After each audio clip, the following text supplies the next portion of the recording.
पिछले एपिसोड में आपने देखा कि ऐश और उसके फ्रेंड्स गलारियन में आ जाते हैं गलारियन लेजेंडरी बर्ड्स को कैच करने के लिए, जहां पर ऐश लियोन से कांटेक्ट करता है। लियोन बताता है कि रेहान के पास लेजेंडरी बर्ड्स का क्लू है, जहां पर जाके ऐश क्लू को ले लेता है। इसके बाद ब्रॉक उस क्लू को पढ़ता है, बट ब्रॉक को कुछ भी समझ में नहीं आता। इसको समझने के लिए ऐश और उसके फ्रेंड्स लियोन को बुलाते हैं। लियोन पूरा लेटर ऐश और उसके फ्रेंड्स को एक्सप्लेन करता है और बोलता है कि मुझे फॉलो करो। अब आगे ऐश अपने डियाल्गा को बाहर निकालता है, जिसको देखकर लियोन काफी ज्यादा शॉक रह जाता है। वो बोलता है कि ऐश, तुमने डियाल्गा जैसे स्ट्रॉन्ग पोकेमॉन को कब पकड़ा? ऐश बोलता है, लियोन, मैं तो तुम्हें ये बताना भूल ही गया कि मुझे लेजेंडरी बर्ड्स की तरह बाकी सारे लेजेंडरी ट्रियो को कैच करने का भी टास्क मिला था, और अभी तक मैंने सारे लेजेंडरी ट्रियो को कैच कर लिया है, सिर्फ और सिर्फ गलारियन बर्ड्स को छोड़कर, जिसमें क्रिएशन ट्रियो यानी कि डियाल्गा, पाल्किया और गिराटिना भी आते हैं। लियोन बोलता है कि इसका मतलब तुमने बाकी सारे ट्रियो को भी कैच किया है? ऐश बोलता है कि हाँ, मैंने बाकी ट्रियो जैसे कि वेदर ट्रियो या फिर लाइट ट्रियो को भी कैच किया है। लियोन बोलता है, ये तो काफी इंप्रेसिव है। अब तो तुम्हारे पास काफी स्ट्रॉन्ग लेजेंडरी पोकेमॉन्स हो गए होंगे, जिनके तुम टीम बनाकर किसी को भी डिफीट कर सकते हो।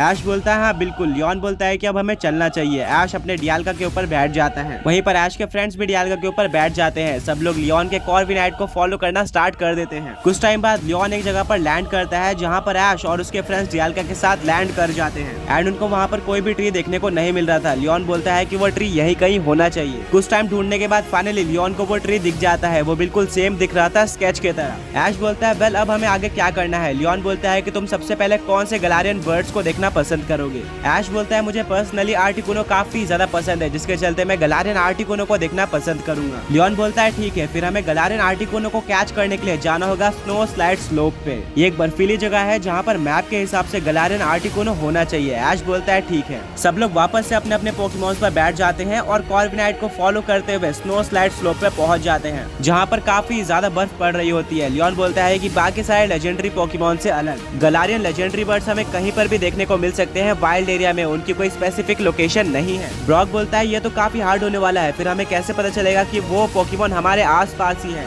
लियोन बोलता है कि गलारियन बर्ड्स को ढूंढने का सबसे बड़ा हिंट यही है कि जब वो तुम्हारे आसपास होते हैं तो तुम्हें उनकी क्राई या फिर आवाज सुनाई देगी, जिससे तुम्हें आइडेंटिफाई करना होगा कि ये गलारियन बर्ड्स की ही आवाज है, और वो मुझे काफी अच्छी तरीके से पता है, बस मेरे ऊपर भरोसा रखो। ऐश बोलता है, ठीक है, और सब लोग लियोन को फॉलो करते हैं। इस बर्फीले जगह पर वो लोग धीरे धीरे आगे बढ़ते रहते हैं और उनको काफी सारे स्ट्रॉन्ग आइस टाइप पोकेमॉन्स भी देखने को मिलते हैं, बट कहीं पर भी उनका मेन पोकेमॉन या फिर गलारियन आर्टिकुनो देखने को नहीं मिल रहा था। बट कुछ टाइम बाद एक काफी तेज आवाज आती है, बट कहीं पर भी उनका मेन पोकेमॉन या फिर गलारियन आर्टिकुनो देखने को नहीं मिल रहा था। बट कुछ टाइम बाद एक काफी तेज आवाज आती है। ऐश बोलता है कि लगता है ये गलारियन आर्टिकुनो की आवाज है। लियोन बोलता है कि नहीं, ये एक अबोमा स्नो का क्राई है। लियोन को किसी भी पोकेमॉन की आवाज को पहचानने में काफी ज्यादा एक्सपीरियंस था और वो एक्सपर्ट था। तभी एक और आवाज आती है। इस बार ऐश श्योर नहीं था कि ये गलारियन आर्टिकुनो की आवाज है या फिर नहीं है। ऐश को लगता है ये किसी और नॉर्मल वाइल्ड पोकेमॉन की आवाज है, बट लियोन बोलता है कि फाइनली ये गलारियन आर्टिकुनो ही है, एंड अब वो हमारे आसपास ही होना चाहिए। सब लोग ध्यान देना, कहीं ना कहीं गलारियन आर्टिकुनो होगा।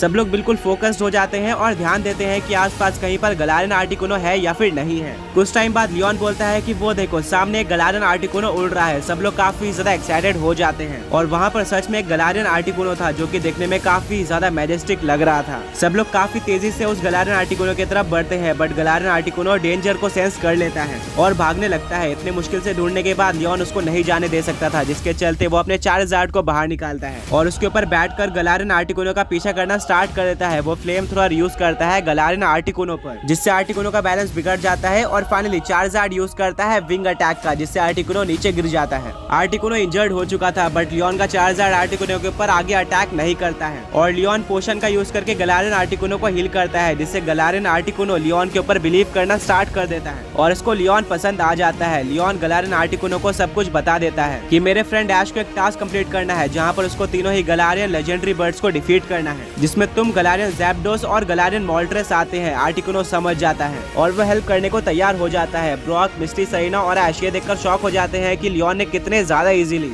आर्टिकुनो को अपना फ्रेंड बना लिया और उसको एग्री भी कर लिया हमारी हेल्प करने के लिए। वेल, ये सब ऐश के लिए ही अच्छा था, बट ऐश लियोन के पास जाकर पूछता है कि तुमने गलारियन आर्टिकुनो को इतना जल्दी फ्रेंड कैसे बना लिया? लियोन बोलता है कि मैं बचपन से गला रीजन में रहा हूँ और पोकेमॉन्स को पकड़ते हुए ही बड़ा हुआ हूँ, और यहाँ पर ऑलमोस्ट हर एक पोकेमॉन मेरा फ्रेंड है, और मुझे काफी अच्छी तरीके से पता है कि गलारियन पोकेमॉन्स को फ्रेंड कैसे बनाया जाता है। उनको हैंडल करना मुझे आता है, जिसके चलते मैं किसी भी पोकेमॉन को काफी ज्यादा इजीली फ्रेंड बना लेता हूँ। बट हाँ, लेजेंडरी पोकेमॉन्स को फ्रेंड बनाना उतना इजी नहीं होता है। स्टिल लकीली गलारियन आर्टिकुनो काफी अच्छा था। और वो हमारा फ्रेंड बन गया। अब हमारा काम काफी ज्यादा इजीली हो जाएगा। अब क्योंकि ऐश को तीनों पोकेमॉन्स को एक साथ डिफीट करना था, इसलिए लियोन गलारियन आर्टिकुनो को कैच नहीं करता है। बट गलारियन आर्टिकुनो लियोन का फ्रेंड बन गया था, जिसके चलते अब वो लियोन के साथ ही रहने का फैसला करता है। लियोन बोलता है कि ऐश अब तुम नेक्स्ट कौन से लेजेंडरी बर्ड को देखना चाहोगे। ऐश बोलता है कि इसके बाद मैं देखना चाहूंगा गलारियन मोल्ट्रेस को। इसके लिए कोई पर्टिकुलर रीजन नहीं है, बट अगर मुझे ज़ैप्डोस और मोल्ट्रेस में से किसी एक को चूज करना हो तो मैं चूज करूंगा मोल्ट्रेस को। लियोन बोलता है फाइन, तो लेटर के हिसाब से हमें गलारियन मोल्ट्रेस मिलने वाला है आइल ऑफ आर्मर में, जो कि गलार में ही है, बट बाकी सारे गलार के जगह से काफी दूर है और अलग से बना हुआ है। तो इसके लिए हमें थोड़ा ट्रैवल करना होगा। लियोन अपने कॉर्विनाइट को बाहर निकालता है, वहीं पर ऐश अपने डियाल्गा को बाहर निकालता है। सभी लोग अपने अपने पोकेमॉन्स पर बैठ जाते हैं और लियोन के कॉर्विनाइट को फॉलो करना स्टार्ट कर देते हैं। काफी लंबी जर्नी के बाद कॉर्विनाइट एक जगह पर लैंड करता है एंड यही था आइल ऑफ आर्मर। लियोन बोलता है फाइनली हम आइल ऑफ आर्मर में पहुंच चुके हैं एंड ये काफी ज्यादा बड़ी जगह है एंड यहाँ के किसी स्पेसिफिक जगह पर हमें गलारियन आर्टिकुनो देखने को मिलने वाला है। वेल मेरे एक्सपीरियंस के अकॉर्डिंग हमें फील्ड्स ऑफ ऑनर पे जाना चाहिए, जहाँ पर एक काफी बड़ा डोजो है एंड मेरे अकॉर्डिंग वहीं पर गलारियन मोल्ट्रेस के होने के चांस होने चाहिए।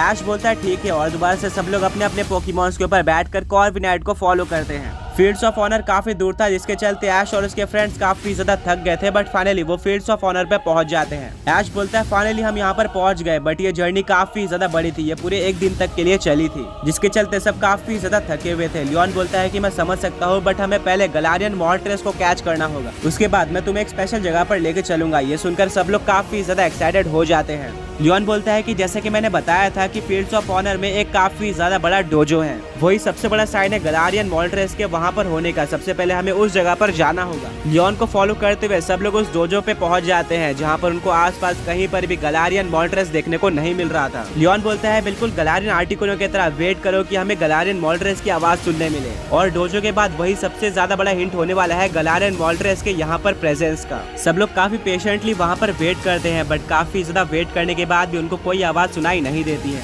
धीरे धीरे टाइम बीतता जाता है और रात हो जाती है। ऐश बोलता है कि अब हमें कहीं पर रेस्ट लेना चाहिए। लियोन बोलता है कि नहीं, गलारियन मोल्ट्रेस किसी भी टाइम पर यहाँ पर आ सकता है एंड अगर हम उसको मिस कर देते हैं तो हमें और भी काफी ज्यादा वेट करना होगा, जिससे और लेट हो सकता है, इसलिए हमें यहाँ पर वेट करना होगा गलारियन मोल्ट्रेस के आने का। लियोन की बात मानकर सब लोग वहीं पर रुकते हैं और वेट करते हैं गलारियन मोल्ट्रेस का। धीरे धीरे रात भी बीतती जाती है, बट इनको कोई भी साइन नहीं मिल रहा था गलारियन मोल्ट्रेस के आसपास होने का। स्टिल सब लोग वेट कर रहे थे। मिस्टी को काफी डर लग रहा होता है क्योंकि वहाँ पर काफी सारे डेंजरस पोकेमॉन थे।